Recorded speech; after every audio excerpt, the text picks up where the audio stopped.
It started as an ordinary Tuesday at the Global Space Monitoring Station in Nevada.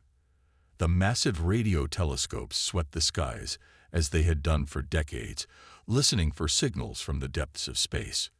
But today would be different. Mark Davis sat at his monitoring station, sipping his third cup of coffee when the first anomaly appeared on his screen. At first, he thought it was a glitch. The readings were unlike anything he'd seen before, but as he watched, the signal grew stronger. "Hey, come look at this," he called out to his supervisor, Robert. Robert walked over, his usual calm demeanor changing as he saw the readings. "That's impossible," he muttered, leaning closer to the screen. Within hours, every major observatory on Earth had confirmed it. A massive fleet of ships had appeared at the edge of our solar system, just beyond Neptune's orbit. The objects were huge. The smallest one was about the size of Manhattan, while the largest could have contained several small countries. The world's governments scrambled to respond. Military forces went on high alert, and emergency broadcasts interrupted regular programming worldwide. But before panic could fully set in, the aliens made first contact. Their message was simple: "We come seeking help. Our systems are failing. We carry millions of refugees. Please assist." The transmission came in perfect English, translated by their advanced computers. What followed was a flood of technical data about their situation, sent in formats that Earth's computers could understand. The United Earth Space Command, formed just 5 years earlier as a joint international space force, took charge of the situation. Admiral Ann Thompson stood before the emergency United Nations session, her gray hair neatly pulled back, her uniform crisp despite having been awake for the past 36 hours. "The alien fleet consists of 23 ships," she explained to the assembled world leaders. "They're carrying approximately 15 million refugees from a system they call home. Their faster-than-light drives have malfunctioned, and their power systems are slowly failing." The chamber erupted in murmurs. One of the representatives stood up. "How can we possibly help beings with technology so advanced they can travel between stars?" Admiral Thompson allowed herself a small smile. "They may be advanced, but sometimes a fresh perspective is what's needed. They've asked specifically for our engineers. Apparently, they've been watching us for some time, and they're impressed by our ability to solve complex problems with limited resources." The next few days were a blur of activity. Space agencies worldwide began preparing their best people for an unprecedented mission. The aliens had provided safe docking procedures and assured that their environments could be made compatible for human life. The first human delegation would include 50 of Earth's finest engineers and scientists. They gathered at the newly constructed Space Launch Complex in Brazil, chosen for its optimal location near the equator. Among them was Dr. Lisa Brown, a quantum mechanics expert who had revolutionized Earth's understanding of particle physics. As she boarded the shuttle that would take them to the alien fleet, she thought about the magnitude of what they were about to attempt. "We're really doing this," she said to no one in particular, watching Earth shrink below them as they ascended. The journey to the alien fleet took 3 weeks. Even with the advanced propulsion systems, the aliens had helped Earth quickly develop for this mission. As they approached the massive ships, everyone fell silent in awe. The vessels were beautiful in a strange alien way. They seemed to be made of some kind of crystalline material that shifted colors as they watched. The largest ship, which they would dock with first, was roughly the size of Australia. As their shuttle approached the docking bay, they received another transmission from the aliens. "Thank you for coming. We hope you can help us understand why our systems are failing. Our children are afraid, and our resources grow scarcer each day. You are our last hope." The human engineers exchanged glances. They knew the weight of responsibility on their shoulders. Millions of lives hung in the balance, and humanity's first major interaction with an alien species would be defined by what happened in the next few weeks. The docking bay doors opened, revealing a massive interior space filled with strange technology and even stranger beings. Humanity's greatest engineering challenge was about to begin. The docking bay was larger than anything the humans had ever built. As the team of 50 engineers stepped out of their shuttle, they found themselves in a cavernous space filled with alien technology that seemed to defy the laws of physics they knew. The aliens themselves were tall, graceful beings that moved with fluid motions. Their bodies seemed to shimmer with an internal light, and they communicated through both sounds and color changes in their translucent skin. Dr. Bill Thompson, a veteran aerospace engineer, led the initial assessment team. As they walked through the massive ship, their alien hosts showed them to the main engineering section. The sight that greeted them was both beautiful and terrifying. "The core is destabilizing," explained their alien guide through a translator device. Its skin flickered with worried purple patterns. "We have maybe 3 weeks before complete failure." The power core of the ship was a massive sphere of swirling energy, contained within what appeared to be crystal walls. But even to untrained eyes, something was clearly wrong. The usual smooth flow of energy was interrupted by violent surges and fluctuations. "We need to see the technical specifications," Bill said, pulling out his tablet. The aliens quickly transferred over their engineering data, which began filling the humans' devices with complex equations and diagrams. Dr. Maria Martinez, a quantum physicist, stared at the numbers scrolling across her screen. Her eyes widened as she began to understand what she was seeing. "This is incredible," she whispered. "They're using quantum fields we theorize might exist, but we've never been able to prove." The next few days were spent in intense study. The human engineers worked in shifts, trying to understand the alien technology. They set up a temporary command center in one of the alien cargo bays, covering the walls with diagrams and calculations. On the 4th day, Bill made an interesting discovery. He was examining the maintenance logs of the power core when he noticed something peculiar. "Look at this," he called to his colleagues. The system was perfectly stable for centuries. The problems only started after they used their emergency FTL jump to escape their dying sun. Maria leaned over his shoulder, her coffee forgotten in her hand. "The jump must have changed something in the quantum field matrix," she said. "But why didn't their automated systems correct it?" That's when Tom Miller, a mechanical engineer known for his unconventional thinking, spoke up from his corner. He'd been quietly studying the alien systems for days. "Because they're thinking too complicated," he said. "Look at how they try to solve everything with quantum mechanics and exotic matter." They'd forgotten basic physics. The aliens, who had been hovering nearby, their skin showing patterns of confusion, moved closer. "What do you mean, basic physics?" their translator asked. Tom grabbed a marker and walked to the whiteboard they'd brought. "Your power core is essentially a contained storm of energy, right? You're using quantum fields to keep it stable. But what if we think of it like a simple fluid dynamics problem?" He began drawing diagrams, explaining how the principles of fluid mechanics might apply to their quantum energy field. The aliens watched, their skin shifting between colors of surprise and interest. "We've become so reliant on our advanced systems," one of the aliens admitted, its skin pulsing with embarrassment.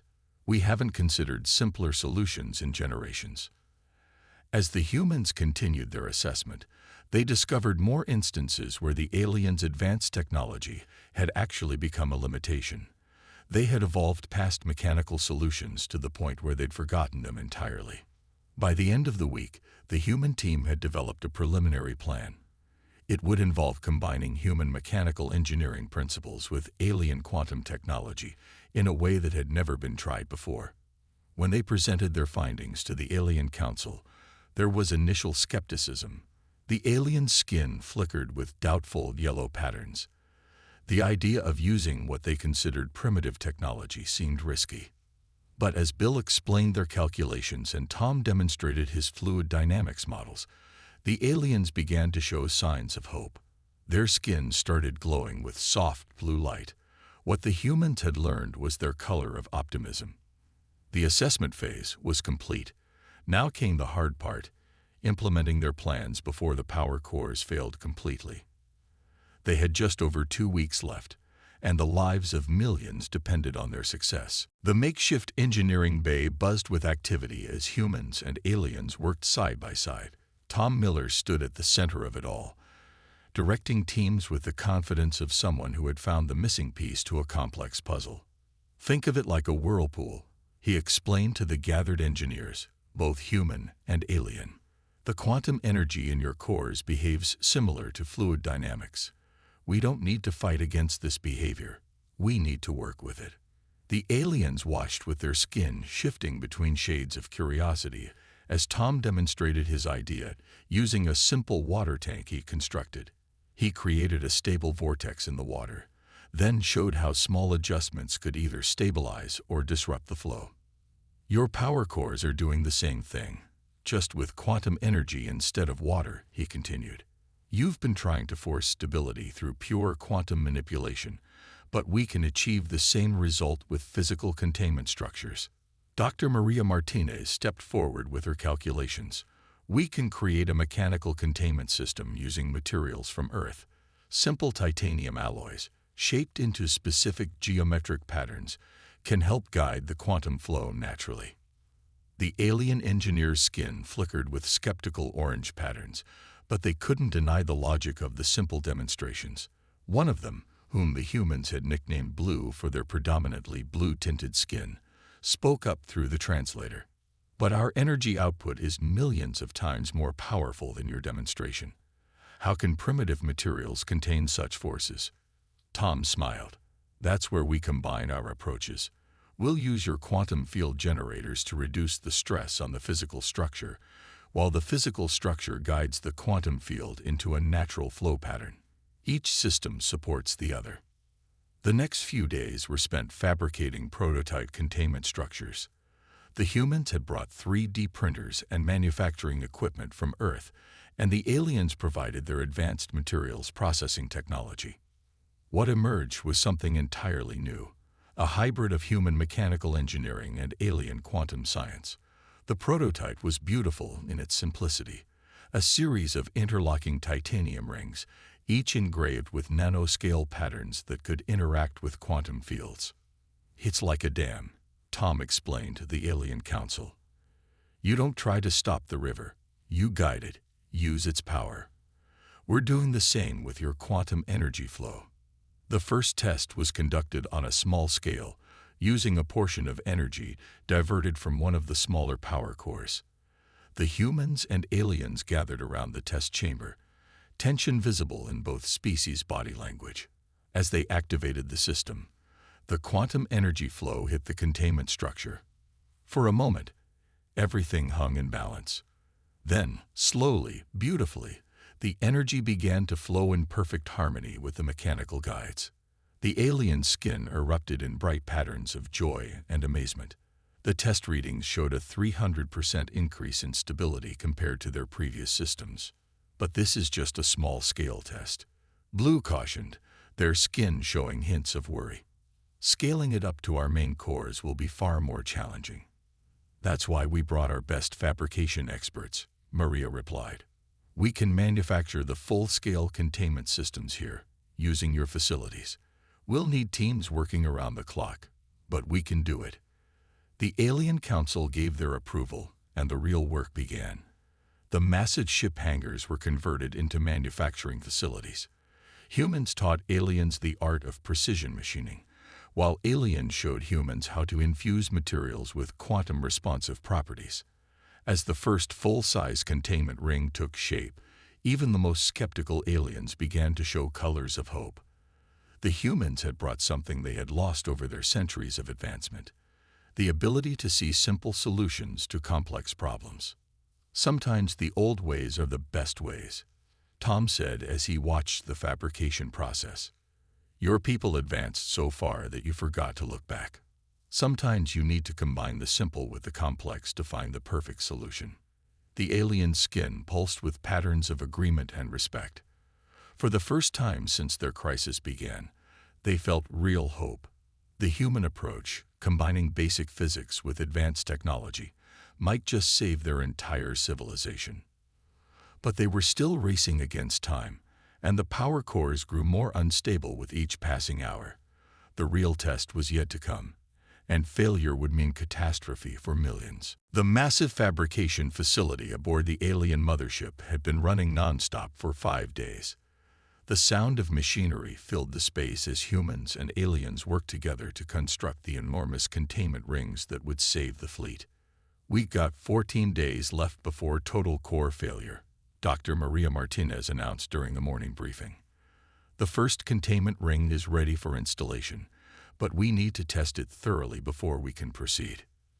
The ring itself was a marvel of engineering, nearly half a kilometer in diameter, made of specialized titanium alloys and etched with patterns so fine they could only be seen under microscopes. It gleamed under the strange alien lighting, looking both primitive and advanced at the same time. Tom Miller stood beside the massive structure, checking measurements on his tablet. "The quantum field response patterns are exactly as calculated," he said, not bothering to hide the pride in his voice. "But moving this thing into position is going to be tricky." The aliens have provided their most advanced anti-gravity systems for the installation, but positioning something so massive with the required precision was still a daunting task. One wrong move could damage the delicate quantum reactive etchings. "Begin installation sequence," Tom commanded through the comm system. The huge ring slowly lifted off its construction cradle, floating in the air like a giant metal halo. The installation team, a mix of human and alien engineers, guided the ring through the massive corridors toward the main power core. They moved slowly, every centimeter of movement carefully calculated and controlled. As they approached the core chamber, the humans got their closest look yet at the failing heart of the alien ship. The quantum storm within had grown more violent, with visible distortions in space-time crackling around its edges. "Energy fluctuations are increasing," Blue reported, their skin flashing warning patterns. "We need to work faster." The installation team pushed forward, fighting against time. The ring had to be perfectly aligned. Even a millimeter of misalignment could cause catastrophic failure. "Hold position," Tom called out as they reached the final approach. "Maria, start the quantum field harmonization sequence." Maria's fingers flew over her control panel, activating the specialized field generators they had built into the ring. The etchings began to glow with a soft blue light as they interacted with the quantum energies from the core. "Field harmonization at 15%, 30%, 60%. She called out the readings. "We're getting good response from the containment patterns." The ring slowly moved into its final position around the unstable core. As it locked into place, the effect was immediate and visible. The violent energy fluctuations began to smooth out, following the patterns etched into the ring's surface. "It's working," someone shouted. The alien skin was flashing patterns of excitement and relief. But their celebration was premature. A sudden power surge from the core sent a shockwave through the chamber. Warning alarms blared as the newly installed ring began to vibrate. "The core is fighting against the containment field." Blue's skin was flashing emergency patterns. The ring wasn't ready for this level of resistance. Tom rushed to his control station. "Increase power to the quantum dampeners. We need to give the ring time to establish a stable field." The next few minutes were tense as the team fought to stabilize the system. Humans and aliens worked in perfect coordination, each bringing their unique understanding to the crisis. Finally, the vibrations began to subside. The core's energy patterns slowly aligned with the containment ring's guidance fields, creating a smooth, controlled flow. "Containment field is holding steady," Maria reported, relief evident in her voice. "The ring is performing even better than our simulations predicted." The success of the first installation was crucial, but it was only the beginning.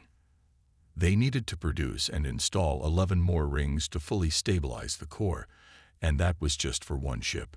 The entire fleet needed similar modifications. "We've proven the concept works," Tom addressed the tired but happy team. "Now we need to streamline the process.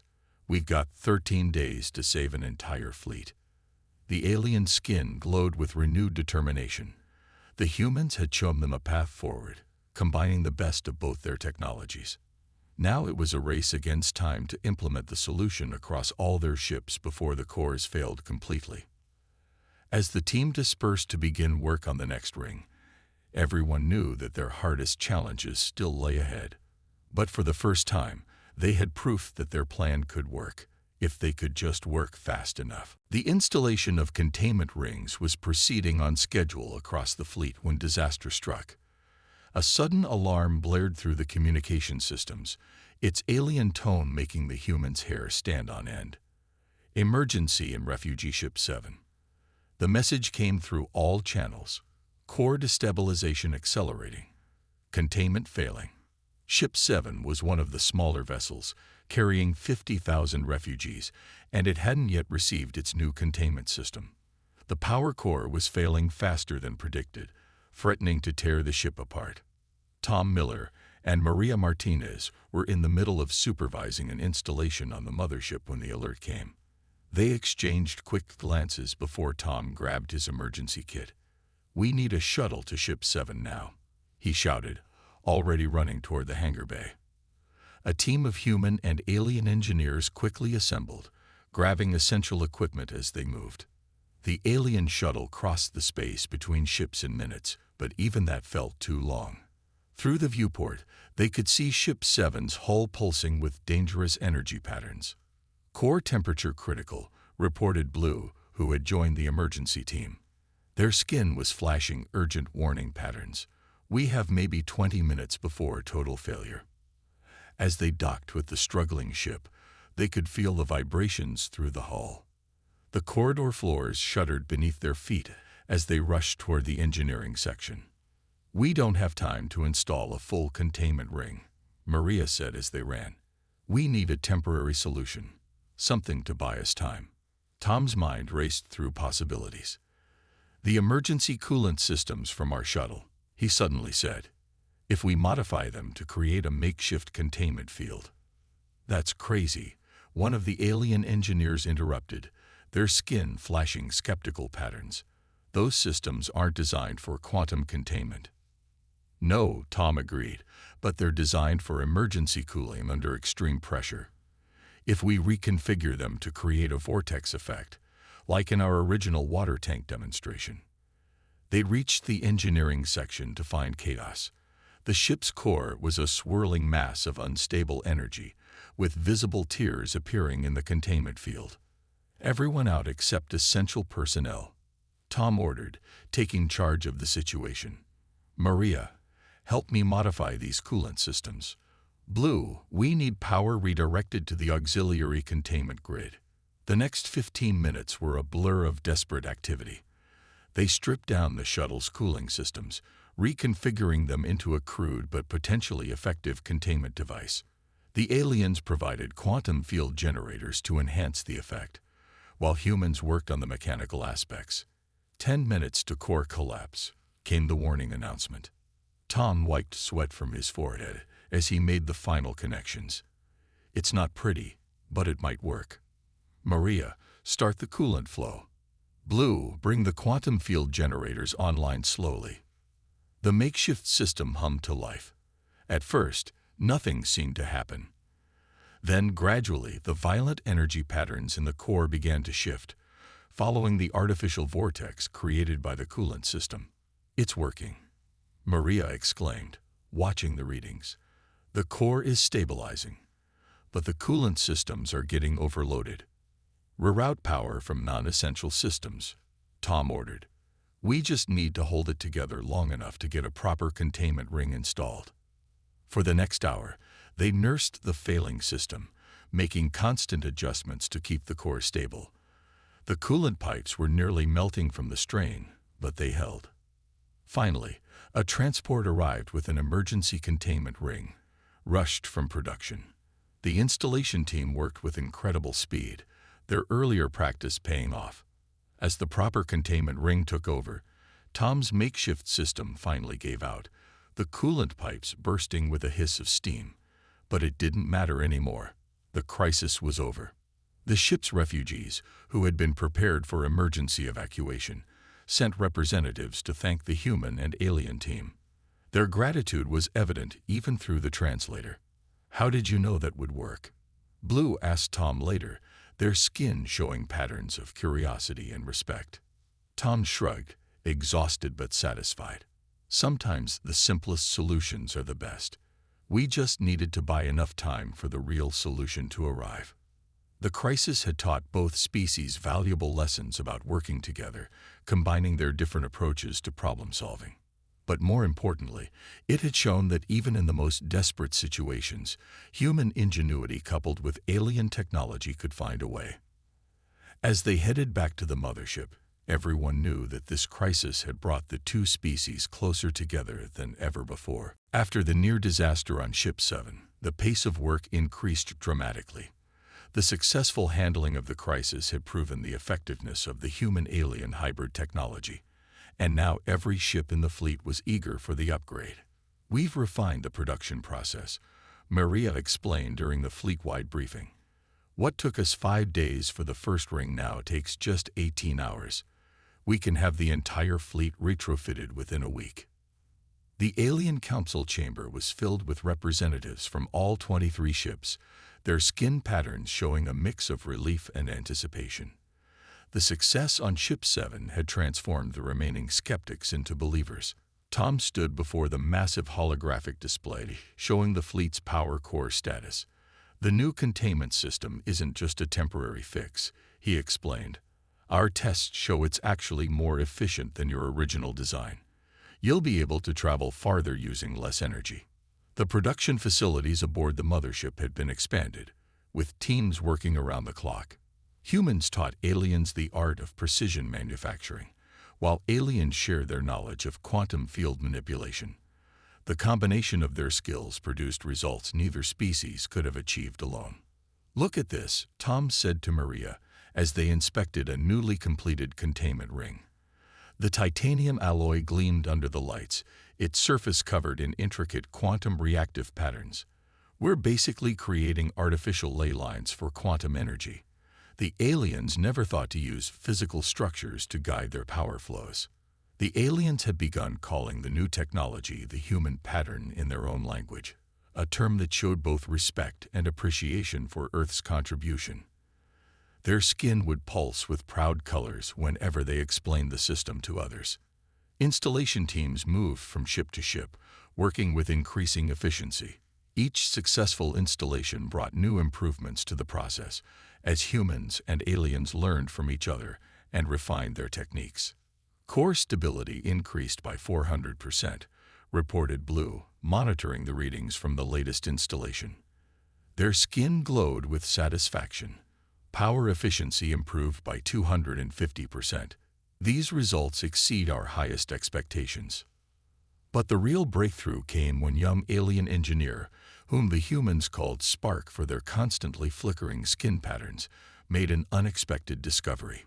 "The containment rings aren't just stabilizing the cores," Spark announced during a technical review.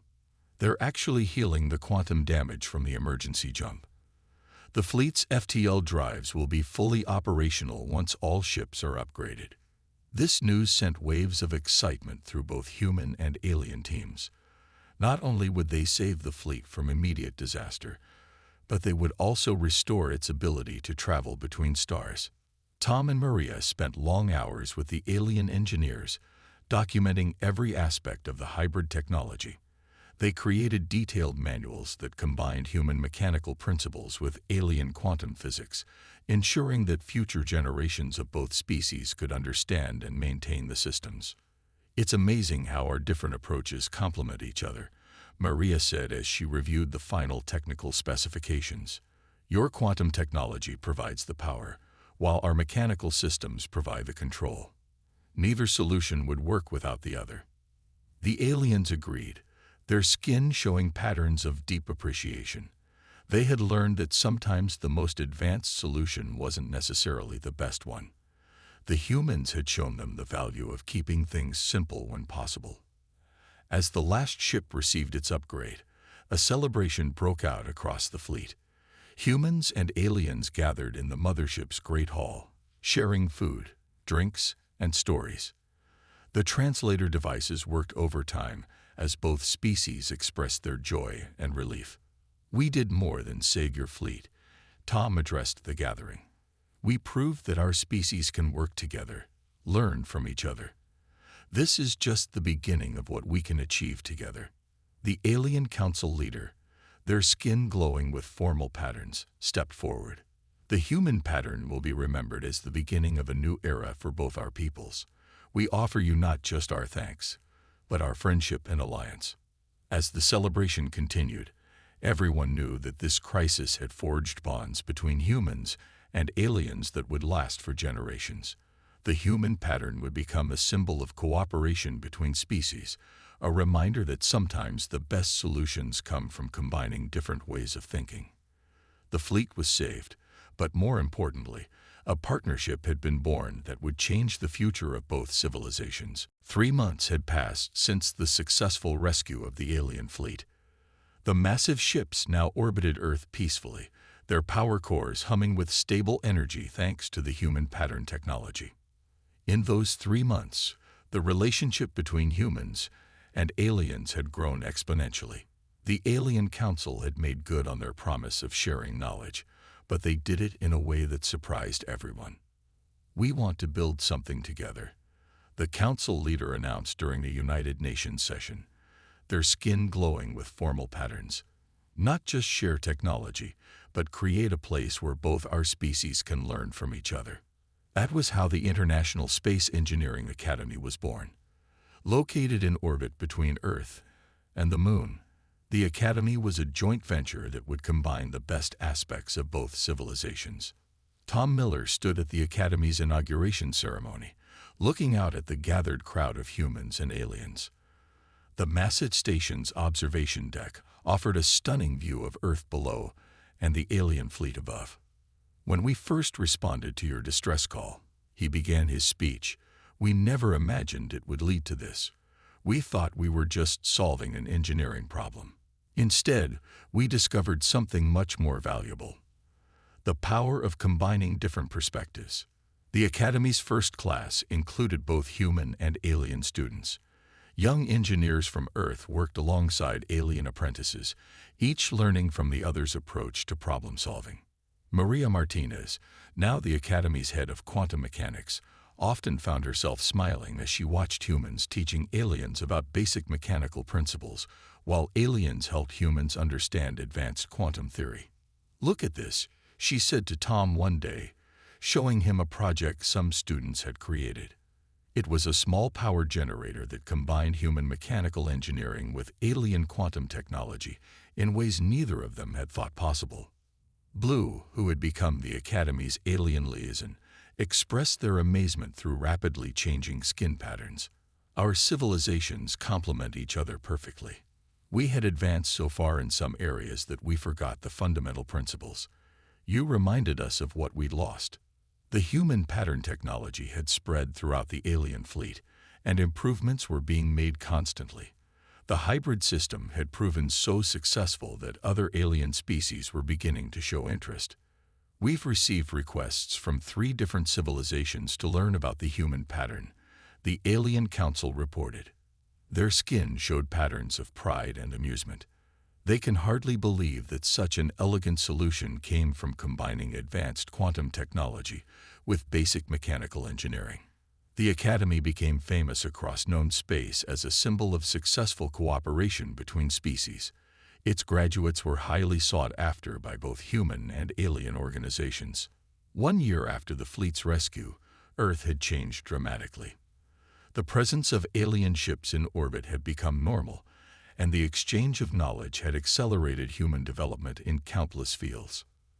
But perhaps the most significant change was in how both species viewed themselves and each other. The aliens had learned to appreciate simpler solutions, while humans had gained confidence in their ability to contribute to galactic civilization.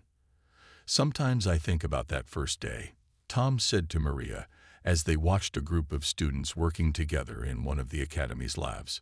"When we first boarded their ships, we were so intimidated by their advanced technology. Maria nodded. And now look at us, teaching quantum physics to aliens while they learn about fluid dynamics from us. Who would have thought? The legacy of the fleet's rescue went far beyond the technical achievement. It had become a story told throughout the galaxy. A story about how a relatively young species had helped save an advanced civilization by thinking differently. The human pattern became more than just a technological solution. It became a philosophy about combining different approaches, about finding balance between the complex and the simple, and about the importance of keeping fundamental knowledge alive even as technology advanced. As Earth prepared to take its first steps into deeper space, using ships powered by the hybrid technology they had helped create, everyone knew that this was just the beginning.